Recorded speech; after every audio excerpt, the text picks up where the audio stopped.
નમસ્કાર દર્શક મિત્રો, આપ જોઈ રહ્યા છો કે ન્યૂઝ અને હું છું જીગર। આજે એક વિશેષ કાર્યક્રમમાં આપ સૌનું સ્વાગત છે। દર્શક મિત્રો, ગાંધીનગરમાં વીજ ધાંધિયા સામે ખેડૂતોનો જે આક્રોશ જે છે તે સપાટી પર આવ્યો। સાથે સાથે ગુજરાતના આદિવાસીઓ તેમની સમસ્યા લઈને ગાંધીનગર પહોંચ્યા। ગાંધીનગર આખું આજે પોલીસ છાવણીમાં ફેરવાયું હતું। એક તરફ પાર તાપી લિંક યોજના અંગે આદિવાસીઓનો વિરોધ મોટા પાયે ત્યાં આગળ પ્રદર્શનમાં ફેરવાયો। સાથે સાથે પૂરતી વીજળી ન મળતા ખેડૂતો આક્રમક મોડમાં આવીને ગાંધીનગર પહોંચ્યા અને ત્યારબાદ જે એક આક્રમકતા દેખાઈ અને આવનારા સમયમાં ચીમકી સુદ્ધા આપી દેવામાં આવી કે પૂરતી વીજળી નહીં મળે તો અમે આગળના સમયમાં ઉગ્ર આંદોલન કરીશું। સરકારને બે તરફથી ઘેરવાનો પ્રયાસ થયો અને તમામ મુદ્દે કોંગ્રેસ જે છે તે સપોર્ટમાં આવ્યું। કોંગ્રેસે બંને મુદ્દે આદિવાસીઓના મુદ્દા હોય, આદિવાસીઓની માંગણીઓ હોય તેમાં સપોર્ટ કર્યો અને ખેડૂતોને પણ સપોર્ટ કર્યો। કોંગ્રેસ અત્યારે હાલ આક્રમક મૂડમાં છે। ચર્ચા કરીશું અને તેનું શું કારણ હતું અને આદિવાસીઓની શું માંગણી છે, ખેડૂતોની શું માંગણી છે તેની વિગતવાર ચર્ચા કરીશું। અમારી સાથે જોડાઈ ગયા છે વરિષ્ઠ પત્રકાર મયુર જાની। મયુરભાઈ, સ્વાગત છે આપનું। ખેડૂત આગેવાન જે કે પટેલ પણ જોડાઈ ચૂક્યા છે। જે કે ભાઈ, આપનું પણ સ્વાગત છે। સૌપ્રથમ ગાંધીનગરમાં ખેડૂતોને અપૂરતી વીજળી પુરવઠાને લઈને વિધાનસભાની બહાર કોંગ્રેસના પણ ધરણા થયા। વીજ કાપ બાબતે લગભગ 10 જેટલા ધારાસભ્યોએ વિધાનસભાની ગેટ આગળ જે એક ધરણા કર્યા અને ત્યારબાદ ટ્રેક્ટર લઈને ખેડૂતો પણ પહોંચ્યા હતા અને તેમની માગણી કરી રહ્યા હતા। આવો જોઈએ સૌપ્રથમ ખેડૂત આગેવાને શું કહ્યું। હું ગામનો આગેવાન, વઢા ગામનો સરપંચ તરીકે ચૂંટ્યો છે અને ગામ વિશે હું ખેડૂત ભાઈ રાતે બોલાવશે તો રાતે તૈયાર છું, દાડે બોલાવશે તો દાડે તૈયાર છું। અને આ સરકારથી આ ખેડૂત મારો નિરાશ છે। 8 કલાક પાવરના પૈસા ભરે છે અને 8 કલાક વીજળી આપતો નથી। અને મંત્રી શ્રી એમ બોલ્યો તો કે 8 કલાક વીજળી હું આપીશ અને આજની તારીખમાં એમ કહે હું વેસાથી વીજળી લાવી અને તમારી પૂરી કરો છો। આજે અમારે રોડ રસ્તા લોક કરવા છે, રેલવે લોક કરવી છે અને આની 8 કલાક વીજળી ના કરે એટલી। દર્શક મિત્રો, જ્યારે ખેડૂત આગેવાન વીજળી માટે વાત કરી રહ્યા છે ત્યારે સરકાર તરફથી જીતુ વાઘાણીએ શું કહ્યું હતું તે પણ સાંભળીએ। સોલાર પાવરની જેમ અલગ અલગ પ્રકારની વાતમાં પાવર એક્સચેન્જ એ દેશમાં બન્યો છે। ડિમાન્ડ અને સપ્લાય એ દરેક જગ્યા ઉપર જરૂરિયાતો રહેતી હોય છે। ત્યારે ખેડૂતોની ચિંતા એ સૌથી પહેલી એ રાજ્યની સરકાર કરી રહી છે। જે પ્રકારે જે સ્થિતિ સમગ્ર દેશમાં છે, પાવર એક જ એવી વસ્તુ છે કે જેનો સંગ્રહ થઈ શકતો નથી। પુનઃ એકવાર આપને હું કહું છું, છતાં પણ વધારે ભાવ લઈને પણ રાજ્યના પાવર પ્લાન્ટ જેમની પાસે કરાર થયા છે એ પાવર પ્લાન્ટ એ બધા શરૂ છે, પણ જ્યાં એક્સેસ પાવર છે એ આપણું જે પાવર એક્સચેન્જ છે એમની અંદર જમા થતું હોય છે અને ડિમાન્ડ ને સપ્લાયના આધાર પર વધારે ભાવ પણ ત્યાં નક્કી થાય છે। એ પ્રમાણે રાજ્યની સરકાર ખરીદતી હોય છે એટલે આખી વ્યવસ્થાઓ સુચારુ રીતે ચાલે, બધાને વીજળી મળે, ભલે વધારે ભાવ આપવો પડે। હું કનુભાઈ સાથે વાત કરીને આવ્યો છું તો પણ મળવાની જે બાબતો છે એ આપણા હાથમાં નથી। પાવર એક્સચેન્જ એ ડિમાન્ડ ને સપ્લાયના આધાર ઉપર એ આખા દેશમાં એ પૂરું પાડતું હોય છે। ખેડૂતો માટે મેં વાત કરી છે કે ખેડૂતોની ચિંતા અમે કરીશું, કારણ કે અમે એમના પાક અને અત્યારે જે પાણી જોઈએ છે એની વ્યવસ્થાઓ ભારતીય જનતા પાર્ટીની સરકારે કરી છે, કોંગ્રેસે કરી નથી। છતાં પણ ખેડૂતની મુશ્કેલી અમારી મુશ્કેલી છે, ખેડૂતની તકલીફ એ અમારી તકલીફ છે। હું ખેડૂત છું, મને ખબર છે કે પાક લણવાનો હોય ત્યારે એ પાણી ન મળે ત્યારે એમનો પાક ફેલ જતો હોય છે, પણ આપણે ભરોસો રાખીએ રાજ્યની સરકાર એ પ્રકારની એ ગતિથી એ વ્યવસ્થાઓ તે આગામી દિવસોમાં બનાવી રહી છે અને આપણને પાવર સપ્લાય મળે એટલે ખેડૂતોને પણ વધારે પાવર સપ્લાય મળે એના માટેની વ્યવસ્થા કનુભાઈ અમારા વીજ મંત્રી બનાવી રહ્યા છે। બિલકુલ કનુભાઈ સાથે રાજ્યની સરકાર વાત કરશે, પણ કેટલાક વાર્ષિક ભાવથી વીજ જોડાણો છે, આપણા પણ તમારા પણ ધ્યાનમાં નહીં હોય, કેટલાક અલગ પ્રકારના જોડાણો છે। બધા જોડાણોનો સરવાળો કરીને ખેડૂતોને નુકસાન ન થાય એના માટે રાજ્યની સરકાર બધું ખેડૂત માટે ભૂતકાળમાં કર્યું છે, ભવિષ્યમાં પણ કરીશું અને વર્તમાનમાં પણ કરી રહ્યા છે। Thank you. મેં આપને બધી ડિટેલિંગ વાત કરી છે। ઊંચા ભાવે પણ વીજળી એ પાવર એક્સચેન્જમાં જમા હશે તો ગુજરાત સંપૂર્ણપણે પ્રયાસ કરીને એ વીજળી લાવશે, અન્યથા ખેડૂતોનો પાક ન નુકસાન થાય એના માટેની પણ વ્યવસ્થાઓ એ આગામી દિવસોમાં કનુભાઈ વીજ મંત્રી કરશે. સોલાર પાવરની જેમ અલગ અલગ પ્રકારની વાતમાં પાવર એક્સચેન્જ એ દેશમાં બન્યો છે. ડિમાન્ડ અને સપ્લાય એ દરેક જગ્યા ઉપર જરૂરિયાતો રહેતી હોય છે, ત્યારે ખેડૂતોની ચિંતા એ સૌથી પહેલી એ રાજ્યની સરકાર કરી રહી છે. જે પ્રકારે જે સ્થિતિ સમગ્ર દેશમાં છે, પાવર એક જ એવી વસ્તુ છે કે જેનો સંગ્રહ થઈ શકતો નથી. પુનઃ એકવાર આપને હું કહું છું, છતાં પણ વધારે ભાવ લઈને પણ રાજ્યના પાવર પ્લાન્ટ જેમની પાસે કરાર થયા છે એ પાવર પ્લાન્ટ એ બધા શરૂ છે, પણ જ્યાં એક્સેસ પાવર છે એ આપણું જે પાવર એક્સચેન્જ છે એમની અંદર જમા થતું હોય છે અને ડિમાન્ડ ને સપ્લાયના આધાર પર વધારે ભાવ પણ ત્યાં નક્કી થાય છે. એ પ્રમાણે રાજ્યની સરકાર ખરીદતી હોય છે, એટલે આખી વ્યવસ્થાઓ સુચારુ રીતે ચાલે, બધાને વીજળી મળે, ભલે વધારે ભાવ આપવો પડે. હું કનુભાઈ સાથે વાત કરીને આવ્યો છું, તો પણ મળવાની જે બાબતો છે એ આપણા હાથમાં નથી. પાવર એક્સચેન્જ એ ડિમાન્ડ ને સપ્લાયના આધાર ઉપર એ આખા દેશમાં એ પૂરું પાડતું હોય છે. ખેડૂતો માટે મેં વાત કરી છે કે ખેડૂતોની ચિંતા અમે કરીશું, કારણ કે અમે એમના પાક અને અત્યારે જે પાણી જોઈએ છે એની વ્યવસ્થાઓ ભારતીય જનતા પાર્ટીની સરકારે કરી છે, કોંગ્રેસે કરી નથી. છતાં પણ ખેડૂતની મુશ્કેલી અમારી મુશ્કેલી છે, ખેડૂતની તકલીફ એ અમારી તકલીફ છે. હું ખેડૂત છું, મને ખબર છે કે પાક લણવાનો હોય ત્યારે એ પાણી ન મળે ત્યારે એમનો પાક ફેલ જતો હોય છે. પણ આપણે ભરોસો રાખીએ, રાજ્યની સરકાર એ પ્રકારની એ ગતિથી એ વ્યવસ્થાઓ એ આગામી દિવસોમાં બનાવી રહી છે અને આપણને પાવર સપ્લાય મળે એટલે ખેડૂતોને પણ વધારે પાવર સપ્લાય મળે એના માટેની વ્યવસ્થા કનુભાઈ અમારા વીજ મંત્રી બનાવી રહી. ગુજરાત સરકાર તરફથી જીતુ વાઘાણી ખેડૂતોને વધારે પાવર સપ્લાય મળે તેવી વાત કરી રહ્યા છે. ભાજપા સરકારે બધી વ્યવસ્થા કરી છે તેવી વાત પણ કરી રહ્યા છે, પરંતુ ગ્રાઉન્ડ લેવલે ખેડૂતો જે છે તે પરેશાન છે. જ્યારે જીતુ વાઘાણીએ સરકાર તરફથી આ પ્રકારના ખુલાસા કર્યા તે આપણે સાંભળ્યા, ત્યારે કોંગ્રેસમાંથી લલિત વસોયા શું કહી રહ્યા છે તે પણ સાંભળવું જરૂરી છે. આવો સાંભળીએ લલિત વસોયા શું કહ્યું. જાહેરાત થઈ અને મીટિંગની અંદર ઉર્જા મંત્રી શ્રીએ ખાતરી આપી કે 3 દિવસ માટે ખેડૂતોને 6 કલાક વીજળી અને ત્યારબાદ 8 કલાક વીજળી આપશું. રાજ્યના કૃષિ મંત્રીએ મીડિયા સામે આવીને આ જાહેરાત પણ કરી, પરંતુ છેલ્લા 48 કલાકમાં સૌરાષ્ટ્રની અંદર ફક્ત 2 કલાક વીજળી આપવામાં આવી છે. 8 કલાક વીજળી આપવાની બાદ 6 કલાક વીજળી આપવાની વાત કરી અને એ વાત અમે સ્વીકારી છે, કોંગ્રેસ પાર્ટીએ સ્વીકારી કે 6 કલાક તમે કન્ટિન્યુ વીજળી આપો. પરંતુ આ સરકાર ક્યાંક વ્યવસ્થા કરવામાં ઊણી ઉતરી છે અને 48 કલાકમાં ખેડૂતોને ફક્ત 2 કલાક વીજળી આપવામાં આવી છે. એને કારણે સમગ્ર સૌરાષ્ટ્ર અને સમગ્ર ગુજરાતના ખેડૂતો પારાવાર તકલીફનો સામનો કરી રહ્યા છે. ત્યારે આ મુદ્દાઓ ઉપર બહુ સ્પષ્ટપણે કોંગ્રેસ પાર્ટી માને છે કે અમે રાજનીતિ કરવા માંગતા નથી, પરંતુ ખેડૂતોનો પ્રશ્ન ખેડૂતોના ચૂંટાયેલા પ્રતિનિધિ તરીકે વિધાનસભાની અંદર અને વિધાનસભાની બહાર રજૂ કરવાની અમારી ફરજ છે અને ફરજ અમે અદા કરીએ છીએ. આજે સમગ્ર ગુજરાતના ખેડૂતો સ્વયંભૂ રીતે આંદોલન ચલાવી રહ્યા છે, ત્યારે પોતાની ભૂલ છુપાવવા માટે કોંગ્રેસ પાર્ટી ઉપર આક્ષેપ કરે છે. આક્ષેપ ખોટો છે. વિધાનસભાની અંદર પણ અમે જો ખેડૂતોને 8 કલાક વીજળી આપવામાં આવશે અને તાત્કાલિક ધોરણે 2 દિવસની અંદર આ નિર્ણય કરીને વીજળી આપવામાં આવશે તો વિધાનસભાની અંદર કોંગ્રેસ પાર્ટી રાજ્ય સરકારને પણ અભિનંદન આપશે, રાજ્ય સરકારના પણ અમે વખાણ કરીશું.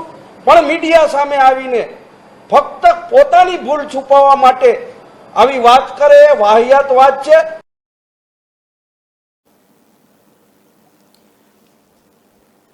સત્તા પક્ષ તરફથી જે ખુલાસા થઈ રહ્યા છે અને વિરોધ પક્ષ તરફથી આરોપો થઈ રહ્યા છે. મયુરભાઈ, સૌપ્રથમ આપની તરફ આવીશું.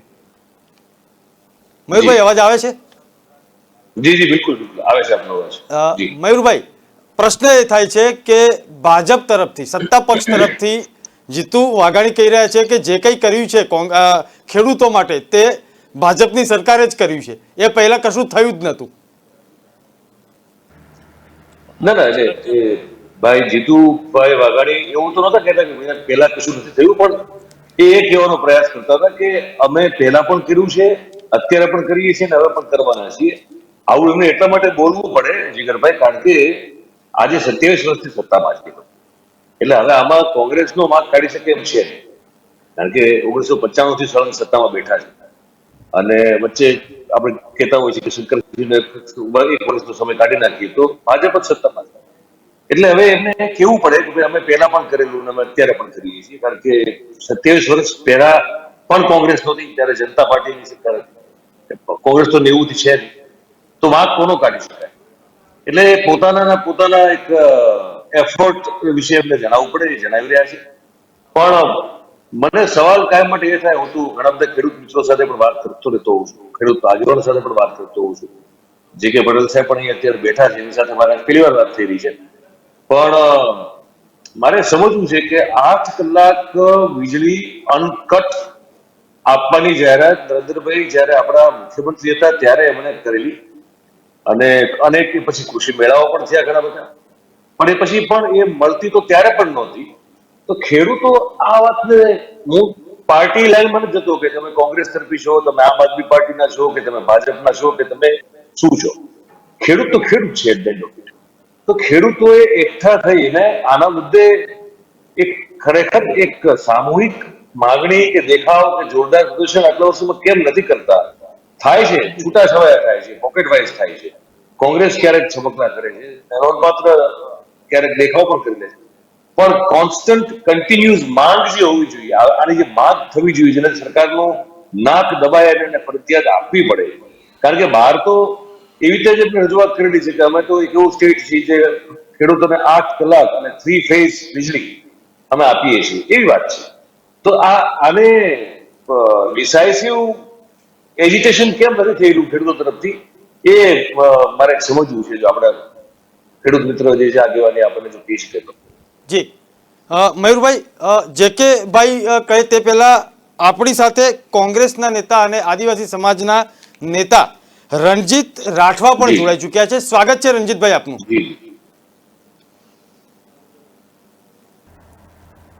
રણજીતભાઈ, મારો અવાજ આવે છે? જી નમસ્કાર. જી, ગાંધીનગરમાં આજે ખેડૂતોએ ટ્રેક્ટર રેલી કાઢી. 72 કલાકમાં વીજ સમસ્યા નહીં ઉકેલાય તો ખેડૂતો પણ આક્રમક મૂડમાં છે. એક તરફ પાર તાપી લિંકને લઈને આદિવાસીઓ પણ આક્રમક મૂડમાં છે. બધા જ મુદ્દાની ચર્ચા કરીશું. જે કે ભાઈ, મયુરભાઈએ જે આપને એક સવાલ કરેલો તેના ઉપર આવીએ. થોડો મને રિપીટેશન કરો ને, કારણ કે મારે થોડું કનેક્શન વીક થયું હતું. હા મયુરભાઈ, હું પટેલ સાહેબ આપને એવું પૂછતો હતો કે એ જાહેરાતો બહુ મોટી થયેલી, 3 ફેઝ ઇલેક્ટ્રિસિટીની જાહેરાત થયેલી, 8 કલાક અનઇન્ટરપ્ટેડ વીજળી અમે આપી રહ્યા છીએ એવું ગુજરાત મોડલ જે છે એ લોકો સમક્ષ રજૂ કરવામાં આવેલું. પણ તમે આ પ્રશ્ન ત્યારે પણ ફેસ કરતા હતા ખેડૂત તરીકે, આજે પણ કરો છો. તો 8 કલાક વીજળી ક્યારે તમને એક ધારી મળેલી નથી. 3 ફેઝ વીજળી પણ એ ઘરના જોડાણોમાં છે, ખેતીના જોડાણમાં તો મારા ખ્યાલથી કોઈ જગ્યાએ સરકારે આપી હોય છે, બહુ ઓછા કિસ્સાઓ છે. અને રાત્રે જ વીજળી મળે છે, દિવસે વીજળી મેળવવાનો તમારા બધાનો સવાલ પણ બહુ એક મોટો છે. તો આ પ્રશ્નોથી તમે સતત પીડિત છો બધા ખેડૂત મિત્રો. તો આમાં પાર્ટી લાઈનને કોઈ પણ પાર્ટીમાં માનતા હો, કોઈ પણ વિચારધારામાં માનતા હો, પણ એને સાઈડમાં મૂકી અને એક સામૂહિક પ્રયાસ ખેડૂતો દ્વારા એક કેમ નથી થઈ રહ્યો? એક જેમ દિલ્હીમાં ખેડૂતો બેઠા 1 વર્ષ સુધી એ ડગા જ નહીં, ત્યાં બેસી રહ્યા, મને એમના માંગ પૂરી કરાવી, એવો એક સહિયારો પ્રયાસ ગુજરાતના ખેડૂતો દ્વારા કેમ થતો? જી મયુરભાઈ, હવે જે આપનો સવાલ હતો કે સહિયારો પ્રયાસ, 28 વર્ષથી સરકારે લોકોનો અવાજ કેવી રીતે કૂચડવો, માધ્યમથી આપને પણ જણાવવું હોય ને દરેક દર્શક મિત્રોને જણાવવું કે જ્યારે ખાલી મંત્રીમંડળનો અને અમે ખાલી એટલું લખીએ સોશિયલ મીડિયામાં કે અમે મળવા જવા માંગીએ, તરત જ એટ એ ટાઈમ આ સરકાર ડિટેન્શન કરે. બીજી વસ્તુ કે આપની જાણ ખાતર કહી દઈએ કે છેલ્લા 10 દિવસથી ઉત્તર ગુજરાત, કચ્છ બધા જ ખેડૂતો આગેવાનો સાથે મંત્રણા થઈ અને મજબૂત રીતે એક આંદોલનની અને યોગ્ય રણનીતિ બનાવી રહ્યા છે. ગુજરાતમાં ખેડૂતોને ડિવાઈડ એન્ડ રૂલ મુજબ ભાગલા પાડવામાં આવે, જે જાતિવાદને જે ફુલાવવામાં આવે એ સરકાર ખેડૂતોની એકતાને તોડવા માંગે. હવે આપણે બીજા મુદ્દાઓ પર, મુખ્ય મુદ્દાઓ પર આવીએ કે જ્યારે પાક વીમા માટે તૈયાર હતા એવા ટાઈમે પાક વીમા કંપનીને ભગાવી દીધી. એટલે ક્યાંય એક અયોગ્ય રીતિ અને નીતિ બંને જવાબદારી. અત્યારે આજે 5-6 કલાકનો પાવર કર્યો, 6 કલાકનો પાવર પણ કેટલા સમય માટે અને ક્યારે આપશે એ ફિક્સ હોતું નથી. મેં હમણે માનનીય જીતુભાઈના આપણે શબ્દો સાંભળ્યા કે ખેડૂતો પ્રત્યે લાગણી હે, સંવેદના હે, પણ એ સંવેદના ક્યારે? ખરેખર તો જીતુભાઈ હતો તો સરકાર ખરેખર કોઈ આગેવાનો સાથે ચર્ચા જ નથી કરતી. તો પોકર થાય અહીંથી ગાંધીનગર સુધી નથી આવવા દેવા માંગતા, પરંતુ અમુક મુખ્ય આગેવાનો આજે બહાર રહ્યા અને બીજા જઈ શક્યા. પહેલેથી જો જાણ થઈ હોત તો ઘરે ને ઘરે જ આ બધાને રાત્રે જ નજરકેદ કરી લેવામાં આવ્યા હોય. બીજી વસ્તુ કે ખેડૂતોનો પ્રશ્ન ફક્ત ખેડૂતોનો પ્રશ્ન નથી. આપના જેવા મયુરભાઈ આગેવાનોને, એક બુદ્ધિજીવીને એક અમે બીજી વાત કહેવા માંગીએ. અત્યારે 25% લાઇટ કાપ આવ્યો સરકારી આંકડામાં. ખરેખર તો 50% લાઇટ કાપ છે, પણ 25% લાઇટ કાપ એટલે કે 25% ઉત્પાદન ઓછું, અને 25% ઉત્પાદન ઓછું એટલે 100% મોંઘવારી વધશે ને વધશે. એટલે ખરેખર ખેડૂતોનો વીજળીનો પ્રશ્ન રહ્યો તો ગુજરાતના દરેક વર્ગને સ્પર્શવાનો. બીજી વસ્તુ કે આજ જે આદિવાસી બંધુઓ પણ ખરેખર ખેડૂતોના ભાઈઓ જ છે. જ્યાં આ સરકારે જે કૃષિ મજદૂરો દરેકને દબાવી કૂચડી અને જે કામગીરી કરવાની જે પેટર્ન બનાવી છે એ ખરેખર ઘાતક છે. આ સમયે હવે જે સહન શક્તિની લિમિટ પાર થઈ ગઈ છે, એટલે હવે કરો યા મરવા સિવાય કોઈ રસ્તો નહીં રહેતા મજબૂત રીતે દિલ્હીથી પણ મજબૂત આંદોલન થશે. રણજીતભાઈ, આપની તરફ આવીશ. ગાંધીનગરમાં આજે 2 પ્રકારના આંદોલન, ખેડૂતો પણ ત્યાં ભેગા થયા, કોંગ્રેસનો પણ ત્યાં આગળ તેમને ટેકો હતો, સાથે સાથે આદિવાસીઓ પણ આજે મેદાનમાં છે અને આક્રમક મૂડમાં છે. જે રીતે સરકાર દ્વારા લાખો આદિવાસીઓના ઘર છીનવી લેવામાં આવ્યા છે અને જમીન કબજે કરી લેવામાં આવી છે, આ વાતને લઈને આક્રોશ છે. શું છે વધુ વિગત?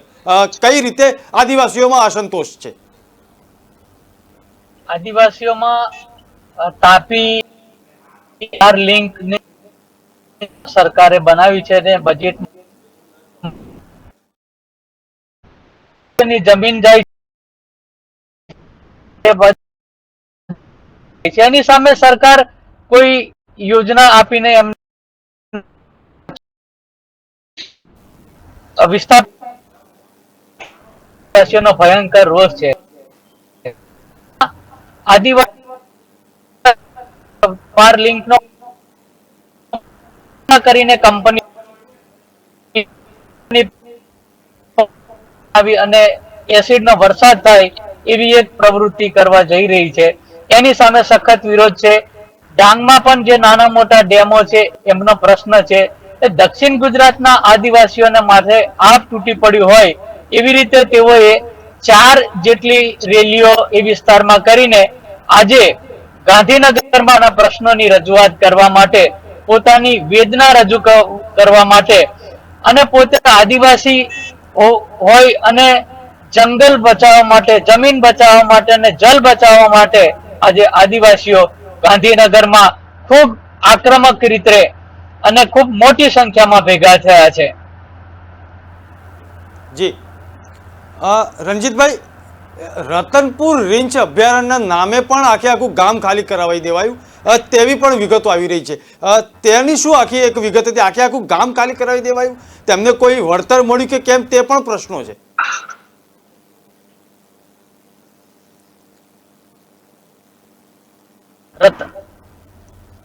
રતનપુર રતનમહલ નું એક રીંછ અભયારણ્ય છે.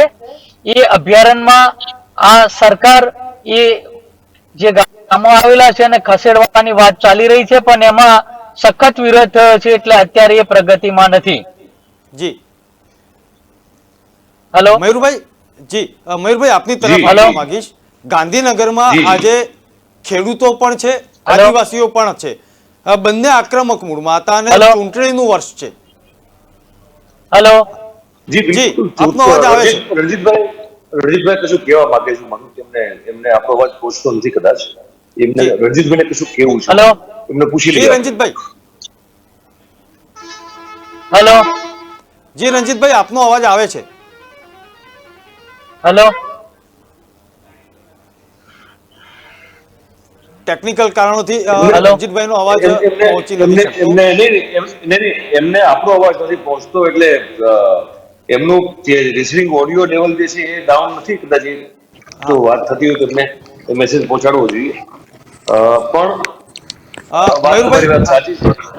જી આપણે ચૂંટણીનું વર્ષ છે. જી જી ચૂંટણીનું વર્ષ છે. બે આંદોલનો અત્યારે આપણે જોઈ રહ્યા છીએ અને હું માનું છું કે આવા ઘણા બધા આંદોલનો ઉભા થશે જો કારણ કે પડતર પ્રશ્નો ઘણા બધા છે અને ઘણા બધા ક્ષેત્રના. હજી તમને કહું કે હજી જે આશા વર્કર બહેનોના બધા પ્રશ્નો સેટલ નથી થયા. આઉટસોર્સિંગ ઉપર જે યુવાનો કામ કરી રહ્યા છે એ અલગ અલગ ક્ષેત્રમાં છે. એ બધાના પ્રશ્નો પણ ઉભા છે અને આપણે કાલે યાદ હશે આપને કે આપણે જિગ્નેશભાઈ મેવાણીનો કાલે ઇન્ટરવ્યુ કરેલો અને જિગ્નેશભાઈ મેવાણીએ બહુ સ્પષ્ટ આપણને કાલ આપણી સાથે વાત કરતા કરતા કહેલું કે આઉટસોર્સિંગના મામલામાં જે યુવાનોનું શોષણ થઈ રહ્યું છે એને લઈને બહુ મોટું એક આયોજન થઈ રહ્યું છે આંદોલનને લગતું. તો હું માનું છું કે એ આંદોલન પણ પાછળ આવવું જોઈએ અને ઘણા બધા પ્રશ્નો ગુજરાતમાં છે અને કોરોના કાળના વીતી ગયા પછી સાવ પૂરો નથી થયો પણ 2 વર્ષ જે આપણે કાઢ્યા છે એમાં જે આપણે હેરાન થયા છે બધા અને આર્થિક પ્રશ્નો જે બધાને ઉભા થયા છે પછી એ તમામ વર્ગના લોકો તો એને લઈને આમ પણ પ્રશ્નો તો હતા જ ઘણા બધા અને હવે એમાં ઉમેરો થયો છે. ત્યારે હું માનું છું કે આ વર્ષની અંદરમાં આપણને ઘણા બધા અલગ અલગ મુદ્દે આંદોલનો જોવા મળશે અને આપણે આશા રાખીએ કે સાચા મુદ્દાઓ પર આંદોલન થાય અને આંદોલન જે છે એ કન્ક્લુઝિવ હોય એટલે એનું એક સફળ પરિણામ પણ મળે. તો જે લોકો વંચિત પીડિત છે આખા મામલે જેના કારણે આંદોલન કરવું પડે છે જેમ કે ખેડૂતોનો પ્રશ્ન છે, અત્યારે વીજળીનો પ્રશ્ન છે, આપણા આદિવાસી ભાઈઓ જે છે એમનો જે આ પ્રશ્ન છે ત્યાંના તાપી પાર લિંકને લઈને એ પણ એમનો પ્રશ્ન છે. તો એ બધા નો સફળ પરિણામ આવે કોકડું ગૂંચવાઈ ગયું હોય અને થોડુંક ઉકેલી પછી જ્યાં ત્યાં રાખવાની જે પદ્ધતિ છે એમાં લોકો ન ફસાય અને આર્યા પાર કરીને છેવટે રિઝલ્ટ લાવે તો શું છે કે એમના પ્રશ્નો જે છે એમના સમાધાન પણ આવી જાય. જી રણજીતભાઈ આપનો સંપર્ક કપાઈ ગયો તો ફરીથી મારો અવાજ આપની તરફ આવે છે? જે કે ભાઈ જે રીતે ખેડૂત આંદોલન અને ખેડૂતોની સમસ્યા જે છે આપે જણાવ્યું તેમ વર્ષોથી માગણી કરી રહ્યા છે કે 8 કલાક વીજળી મળે અને સરકારે પણ તે આગળ હમણાં તાજેતરમાં જ 6 કલાક સુધીની વીજળી અમે પૂરી પાડી શકીશું અત્યારે હાલ તેની એક હૈયાધારણા બાહેધરી પણ આપી હતી. પરંતુ વાતો એવી આવે છે અથવા તો ગ્રાઉન્ડ લેવલનો જે રિપોર્ટ છે તેમાં એવું જણાવે છે કે 1 કે 2 કલાક વીજળી મળે છે. ખરેખર હકીકત શું છે? ખરેખર વીજળી 1 કે 2 કલાક પણ કયા સમયે મળશે એ નક્કી નથી હોતું જીગરભાઈ. જી અને જે હમણાં જીતુભાઈએ જે વાત કરી તેમને ખેડૂતો પ્રત્યે સંવેદના છે. ખરેખર ખેડૂતોને 8 કલાક વીજળી સમયસર પૂરી પાડવા માટે એવું કહું કે સરકારી ઓફિસોના એર કન્ડિશનરો અત્યારે બંધ કરવા જોઈએ. ક્યાંક ને ક્યાંક મોટા ઉદ્યોગોને 1 કલાક માટે બંધ રાખી પણ જે દેશની જીવાદોરી સમાન ખેડૂત અને ખેતી છે એને બચાવવી જોઈએ. પરંતુ અત્યારે જીગરભાઈ ક્યાંક ને ક્યાંક આ સરકારની મિસ્ટેક થઈ રહી છે કે ખેડૂતોને વીજ કાપ આપ્યો જેનાથી નુકસાન આવનાર સમયમાં બહુ મોટું જવાનું છે. એટલા માટે કે એટલી બધી મોંઘવારી તો અત્યારે છે જ પણ ઉત્પાદન ઓછું આવશે. ખરેખર તો જીગરભાઈ આપણે ઘણી બધી વખત આપણે એ પેલા પણ ચર્ચા કરી કે એની જે ખેડૂતોનો અવાજ બનાવ્યો કે વાવેતરના સમયમાં પાયાનું ખાતર ન મળે, વચ્ચેના ગાળામાં જ્યારે યુરિયાની જરૂરિયાત હોય ત્યારે ન મળે. એવી જ રીતે અત્યારે ખેડૂતોને વીજળીની જરૂરિયાત છે, અત્યારે વીજળી ન મળે એટલે ક્યાંક ને ક્યાંક જે મોદી સાહેબ કહેતા હતા કે અમે આયોજનબદ્ધ 2022માં ખેડૂતોની આવક ડબલ કરીશું, પરંતુ આવી ટેકનિકલ ખામીઓના લીધે ન કરી શક્યા, એટલા માટેની આ કઈ કોશિશ તો નથી થઈ રહી ને, અથવા તો ખેતી આદિવાસી બંધુઓ બધાને ખતમ કરી ઔદ્યોગિક ક્રાંતિ બાજુ તો આગળ નથી વધી રહ્યા ને આપણે. ખરેખર આજની આ પરિસ્થિતિ જોતા છેલ્લા ઘણા બધા વર્ષોથી ખેડૂતો માટે એક પછી એક લોલીપોપ જ આપવામાં આવે પણ ઠોસ કદમ નથી ઉપાડવામાં આવતું, એ બહુ દુઃખદ બાબત છે. જીગરભાઈ, આપણે આમ તો વાત કરીએ કે કૃષિ પ્રધાન દેશ છે, પરંતુ જો ડિમાન્ડ અને સપ્લાય મુજબ લાઇટ કાપ આવે અને પહેલો જ તલવારની ધાર ખેડૂતોની લાઇટ કાપ ઉપર થતો હોય તો એ નથી. ખેડૂતોની સાથેની લાગણી ક્યાંની? અમે તો એમ કહીએ કે ભાઈ તમારી પાસે લાઇટ ના હોય તો ગામડાનો પાવર કાપી નાખો, અમારે ઘરે નથી પાવર જોતો. અમને વિશ્વાસ છે કે આ સરકારમાં એટલી ટેવો નથી કે સરકારી ઓફિસોમાં એસી બંધ કરાવડાવીએ કે ધારાસભ્યશ્રીઓ, સંસદ સભ્યશ્રીઓ પોતાના બંગલાના પાવરો નહીં એમ કે તમે સ્વૈચ્છિક રીતે 2 કલાક પાવર નહીં વાપરીએ. ફક્ત વાતું કરવી છે લાગણીની. જો ખરેખર સરકારમાં લાગણી હોત તો પાવર જે કન્જેસ્ટેડ જે સરકારી કર્મચારીઓ કરી રહ્યા છે ત્યાં એમને રોક લગાવી હોત, નહીં કે ખેડૂતોના ખેતરમાં. એટલે ક્યાંક ને ક્યાંક જીગરભાઈ આમની બોલવું એ તો બહુ સારું સારું બોલીએ કે અમને સંવેદના છે, ફલાણું છે, ઢીકણું છે, પરંતુ એમની સંવેદના નથી. ખેતી અને ખેડૂતોને ખતમ કરવાનું આ ષડયંત્રની અમને શંકા જાય છે જીગરભાઈ. જી રંજીતભાઈ, ફરીથી આપ જોડાઈ ગયા છો. મારો અવાજ પહોંચે છે આપના સુધી?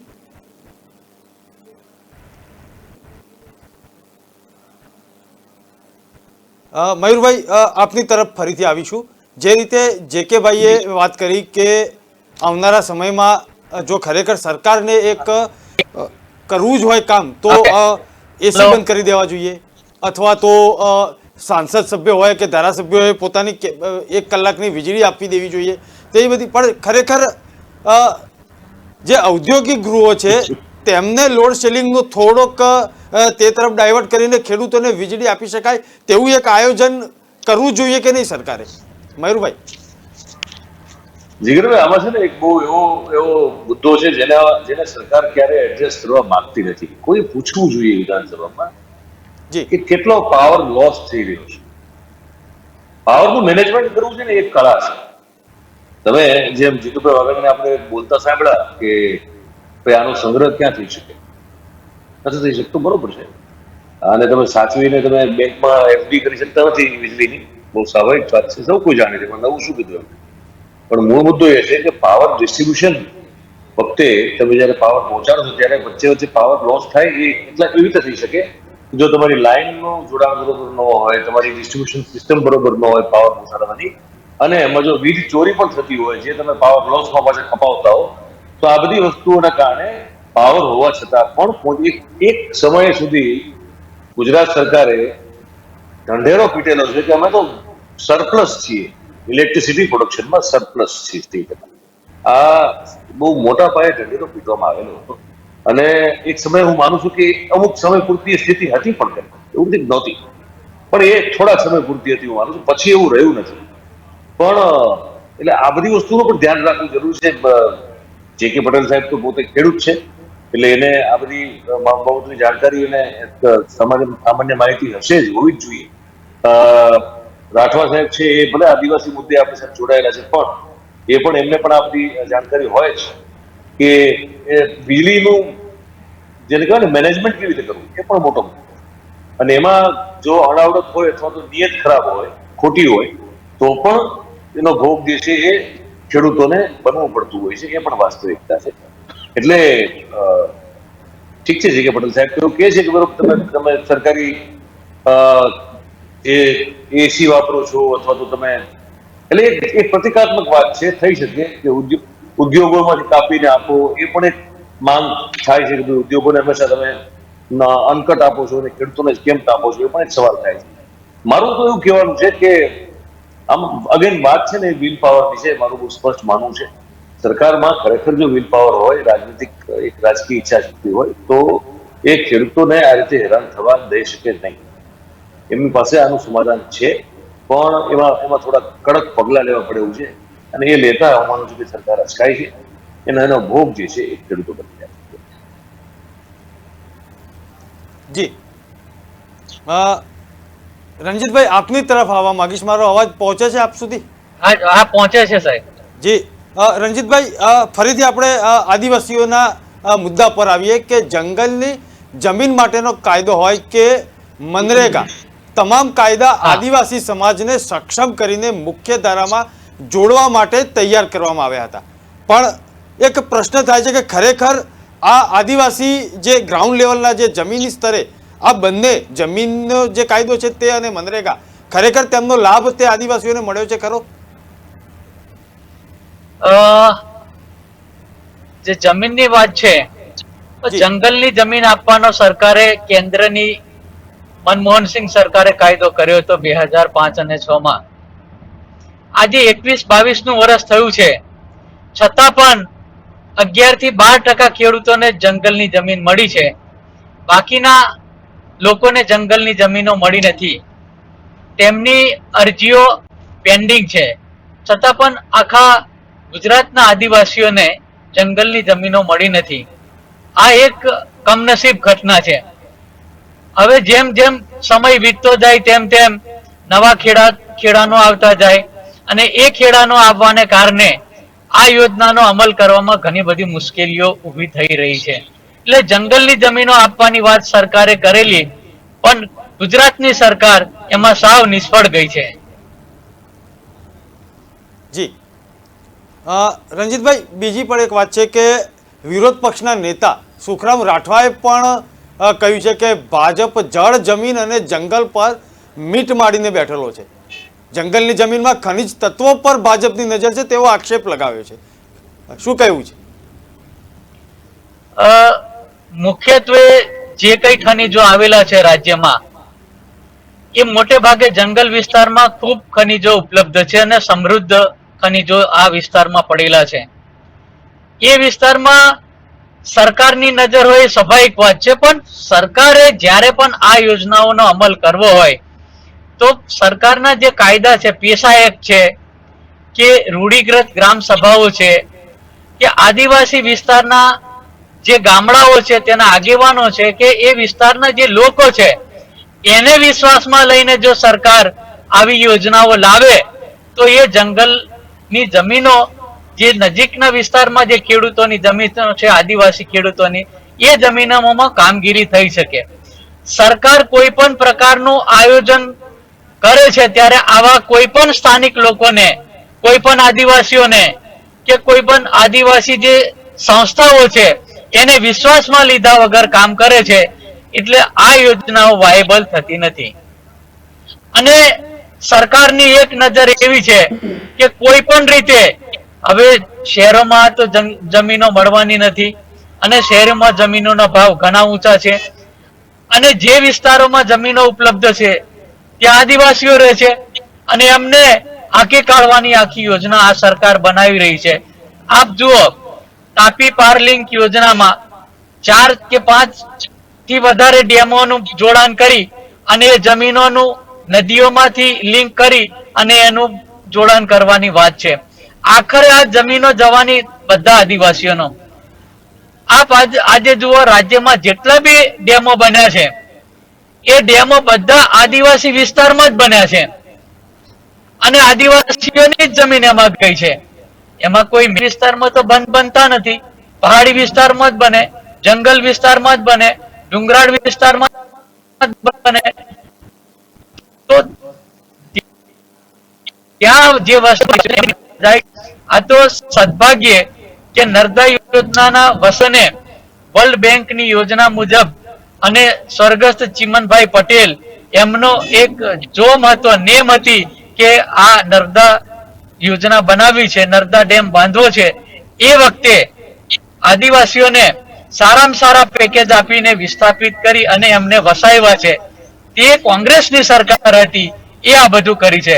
અત્યારની સરકાર તો આ સ્ટેચ્યુ ઓફ યુનિટી બનાવી અને એ યુનિટ બનાવ્યા પછી ત્યાંના ખેડૂતોને અત્યારે 11 ગામો છે, પછી 72 ગામોના લોકોને દૂર કરવાની વાત છે. તો આ કેવો વિકાસ, આ કેવો વહીવટ?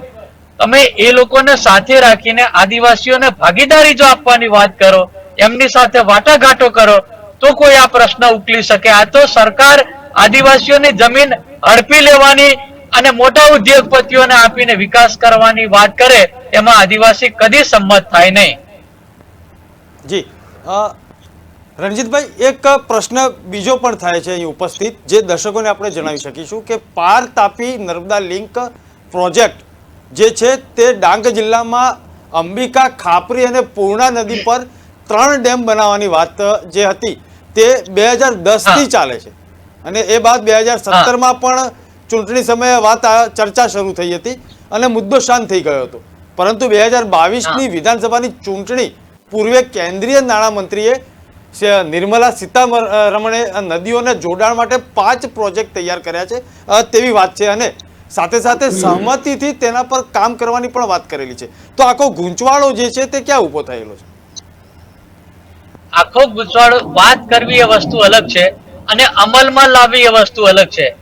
અમલ કરતા પહેલા અથવા આ યોજનાને બજેટમાં મૂકતા પહેલા ગુજરાત સરકારે પણ એમાં કઈ 500 કરોડ રૂપિયા જેવી રકમ રોકી છે, એટલે જોગવાઈ કરી છે બજેટમાં. તો આ બધી વસ્તુઓ કરતા પહેલા આદિવાસીઓને વિશ્વાસમાં લેવા ખૂબ જરૂરી છે. અને બીજી વાત કે ભારતમાલા પ્રોજેક્ટમાં પણ આદિવાસીઓની જમીનો જાય છે. દાહોદમાં પણ એક મોટો નેશનલ હાઈવે જઈ રહ્યો છે, એમાં પણ આદિવાસીઓની જમીન જાય છે. આ એક બીજો રસ્તો અત્યારે કેવડિયા કોલોની થી નસવાડી, બોડેલી થઈ, બારિયા થઈ અને એ રસ્તો દાહોદને જોડતો એક બીજો 6 લેન રસ્તો પણ જઈ રહ્યો છે. તો જેટલો બી વિકાસ કે જે પણ કામ કરવાનું થાય એમાં સંપૂર્ણ જમીનો આદિવાસીઓની જાય છે, અને આદિવાસીઓને કોઈ પણ પ્રકારના વિશ્વાસમાં લીધા વગર આવું કામ કરવામાં આવે અને એમને જમીનોમાંથી બેદખલ કરવામાં આવે તો સ્વાભાવિક છે કે આદિવાસીઓના આક્રોશનો ભોગ બનવું પડે, એ સ્વાભાવિક વાત છે. જી મયુરભાઈ, ફરીથી હું આપની તરફ આપવા માંગીશ.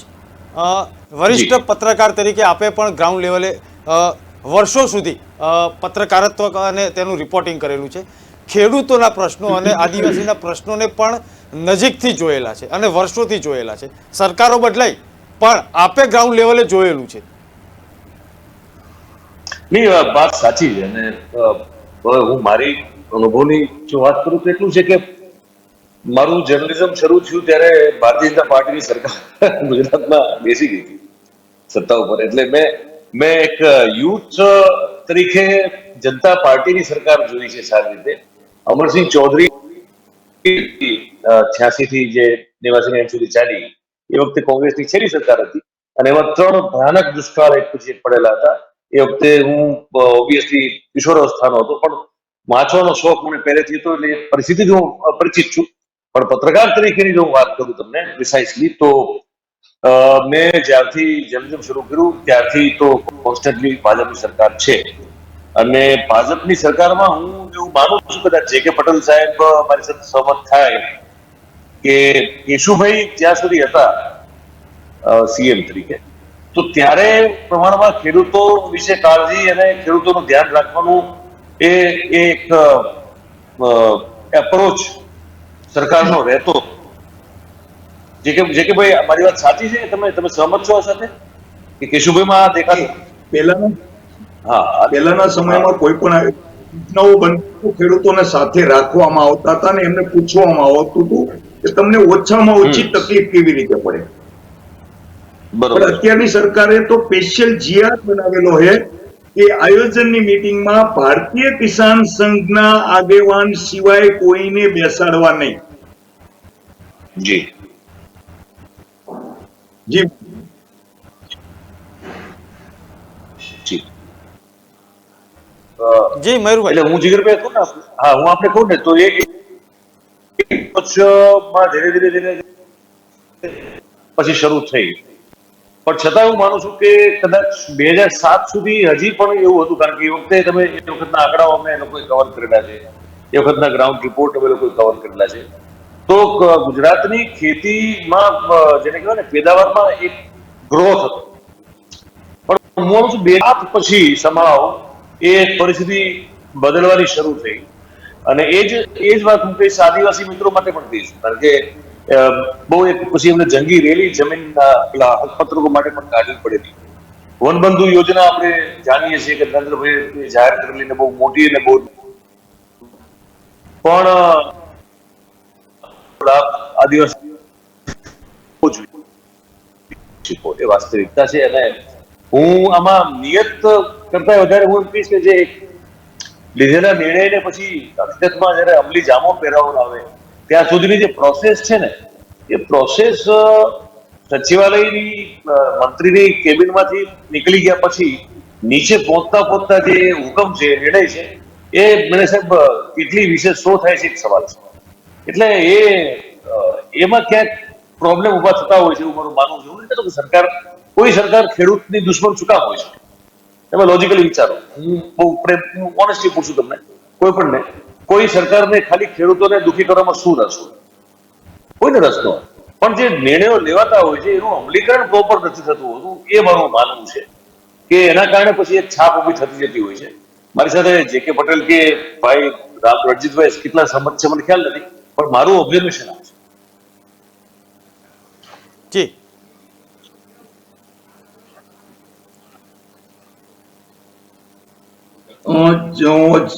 મયુરભાઈને હું થોડુંક કંઈક કહેવા એમની સાથે હું સંપૂર્ણ વાત સાથે સહમત છું, પરંતુ છેલ્લા ઘણા સમયથી મુખ્યમંત્રી શ્રી કિસાન સહાય યોજના સદંતર નિષ્ફળ ગઈ. તો મુખ્યમંત્રી શ્રીએ લોન્ચ કરેલી યોજના નિષ્ફળ ગઈ. પછી સૂર્યોદય યોજના નિષ્ફળ ગઈ. છેલ્લે કૃષિ મંત્રીએ 8 કલાક વીજળી આપવાની પ્રોમિસ કરેલી, એ પણ 8 કલાક વીજળી આપી. તો યા તો મયુરભાઈ એવું પણ બની શકે કે આ જે સત્તાધીશોના હાથમાં કોઈ તાકાત નથી, ફક્ત કઠપૂતળી એ અધિકારીઓના હાથમાં. તો એવા સત્તાધીશોએ રાજીનામા આપી દેવા જોઈએ. યા તો એવું પણ બની શકે કે ચંદ ઉદ્યોગપતિઓને જરૂરી કર્મચારીઓ, જરૂરી નોકરશાહો અને જરૂરી વર્કરો મળી રહે તો ખેતી અને આદિવાસી બંધુઓ ખતમ થાય તો એમના ઉદ્યોગપતિઓને યોગ્ય સ્ટાફ મળી રહે, એના માટેની કોઈ કોશિશ થઈ શકતી હોઈ શકે. આપણે વિચારવા જેવો પ્રશ્ન છે કે જે રીતે ઉદ્યોગ પ્રત્યેની એમનો પ્રેમ ભાવ છે, એમના પ્રેમ પાત્ર જે ઉદ્યોગપતિઓ છે એને લેબરની જરૂરિયાત હોય તો કંઈક આદિવાસીને ખતમ કરી નાખો, એમને બીજા વધુ મજૂરની જરૂરિયાત હોય તો ખેતી ખતમ કરી નાખો, જેથી કરી યોગ્ય સ્ટાફ ઓછા વેતનથી એમને મળી રહે એવી મનસા પણ હોય શકે. કારણ કે ઘણી બધી વખત બધા જ આક્ષેપો ને પ્રત્યાક્ષેપો કરે છે કે બે વેચનાર અને બે ખરીદનાર વચ્ચેનું અત્યારે સરકારમાં ગઠબંધન હાલે છે. આપણે એના નામ નથી લેવા, બધા જ દર્શક મિત્રો પણ સમજી ગયા છે. તો આ જે એમની વિચારધારા છે, એમની વિચારધારાના ભાગરૂપે ખેડૂતોને ખતમ કરવા માંગતા છે. એનું મયુરભાઈ સિમ્પલ દાખલો, હું અત્યારે ગામડે રહું, મારી 50 વીઘા જમીનમાં એક પણ દાણાનું મેં વાવેતર કર્યું નથી. એ રીતે આપણે જીતભાઈ કહે કે માંગ અને પુરવઠા મુજબ થશે, તો માંગ તો શાકભાજીની, દૂધની દરેક રહેવાની, પણ ઉત્પાદન નહીં થાય તો તે ગરીબ વર્ગ ન છૂટકે ઓછા વેતનથી ફેક્ટરીમાં કામ કરવા જવા મજબૂર થશે કે જે કેમિકલ યુનિટમાં ન જીવાય એવા પણ કામ કરવા પડશે. એટલે ક્યાંક ને ક્યાંક જ્યારે આદિવાસી બંધુ હોય, ગુજરાતના ખેડૂતો, સૌરાષ્ટ્રના ખેડૂતો, કચ્છના ખેડૂતો સુખી થાય એટલા માટે એમની જીવતી વાલ જમીન આપી નર્મદા યોજના બનાવી. આજ મયુરભાઈ બહુ દુઃખ સાથે કહેવું પડે કે અમારા ભાઈઓએ અમારા માટે જમીન આપી, એનું પાણી 119 મીટર અત્યારે ડેમની સપાટી હોવા છતાં અત્યારે ખેડૂતોને આપવાની ના પાડી દીધી. એટલે મયુરભાઈ આ બધી જ બાબતોને જયારે આપણે વિચારીએ, ખાટલે બેઠા બેઠા પાંગે તૂટી ગયું હોય અને ત્યારે આ બધા વિચાર આવે કે ખરેખર સરકારની મનસામાં જ ક્યાંય ખોટ આવી ગઈ હોય એવું લાગે. જીગરભાઈ જી મયુરભાઈ, સરકારે એ પ્રકારની વાત કરી વચ્ચે જ્યારે આ વીજળીની વાત અને માગણીની વાત થઈ ત્યારે પ્રથમ કારણ એવું દર્શાવ્યું કે પૂરતી વીજળી જે છે તેનું ઉત્પાદન અત્યારે હાલ ઘટી રહ્યું છે કારણ કે કોલસાની તંગી છે તે વાત કરી. અને ત્યારબાદ છેલ્લા 25-30 દિવસથી જે રશિયા અને યુક્રેનનું યુદ્ધ છે તે બહાનું પણ કાઢ્યું કે રશિયા યુક્રેનનું યુદ્ધ ચાલી રહ્યું છે.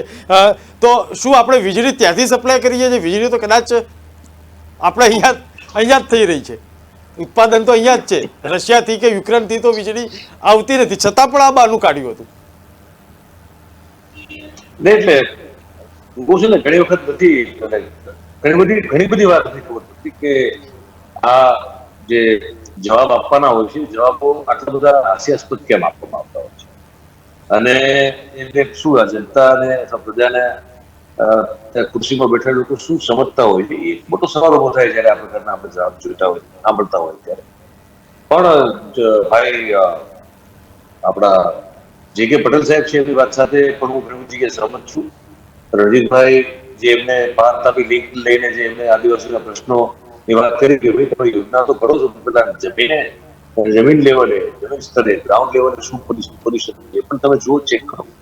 તો એ નથી, એ જ કે વાત છે કે આયોજનો બની જાય છે પણ એનો અમલ જે થવો જોઈએ, જેને કહેવાય ને કે ડિટેલમાં એનું એક આયોજન થવું જોઈએ, બ્લુપ્રિન્ટ તૈયાર થવું જોઈએ, એક્ઝિક્યુશન ડેટ નક્કી થવી જોઈએ, ETA નક્કી થવું જોઈએ. એટલે એ બહુ એક વિશાળ આયોજન માંગી લે આ બધી વસ્તુઓ. એનો અભાવ જીગરભાઈ જોવા મળે છે. એ મને તો જે લાગે છે વર્ષોથી આ થાય કે વાતો મોટી છે પણ અમલીકરણમાં બહુ મોટો પ્રોબ્લેમ છે. અમલીકરણ નથી થઈ રહ્યું, એ થતું પણ નથી, અને એ કેમ કરવું એ કદાચ એ ખ્યાલ પણ નથી આવતો. એ મોટો મુદ્દો, અને પછી શું છે કોઈ પણ જાતના બહાના કાઢવા એના જેવી વાત છે.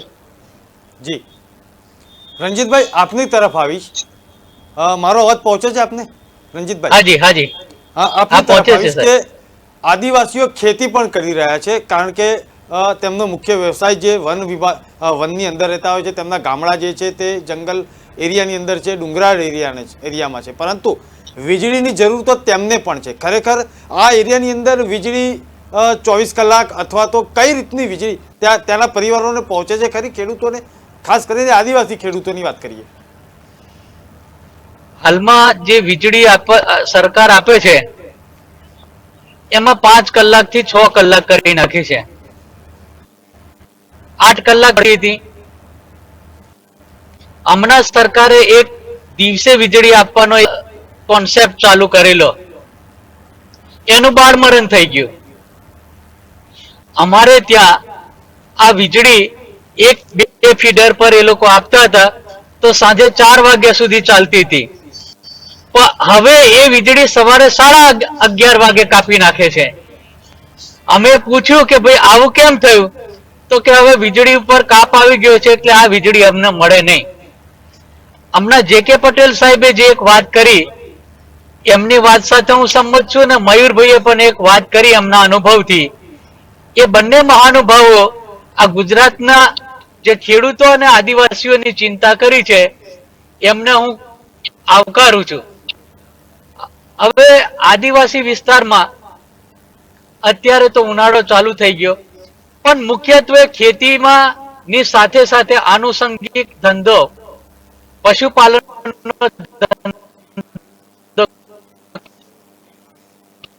ખેડૂતો, આદિવાસી ખેડૂતો એ વિસ્તારમાં અપનાવ્યો છે. એટલે ઉનાળાની અંદર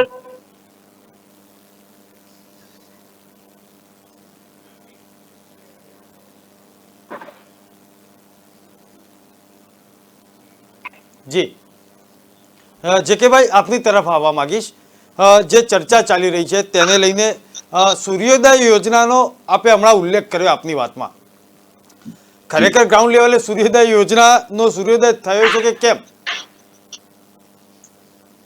જીગરભાઈ, સૂર્યોદય યોજનાનો થોડો ટાઈમ માટે જાહેરાત કરવા માટે ઉદય થયો હતો, બરોબર. મને પણ મારા ગામડામાં સૂર્યોદય યોજનાનો લાભ ચાલુ થયો હતો. પણ આપને અને આપણે બંને મિત્રોએ સાથે કે ન્યૂઝમાં પણ એક ચર્ચા કરેલી કે ચોમાસામાં કોલસાની ઘટ પડી અને એ વખતે સૂર્યોદય યોજના બંધ કરી દેવામાં આવી. એટલે ખરેખર મને તો એવું લાગે કે કોઈ પણ યોજના બને એમના મિત્રો ગુજરાતભરમાં અબજો રૂપિયાના ખર્ચે જાહેરાતો કરી લે, પછી યોજનાને વીખી નાખવાની.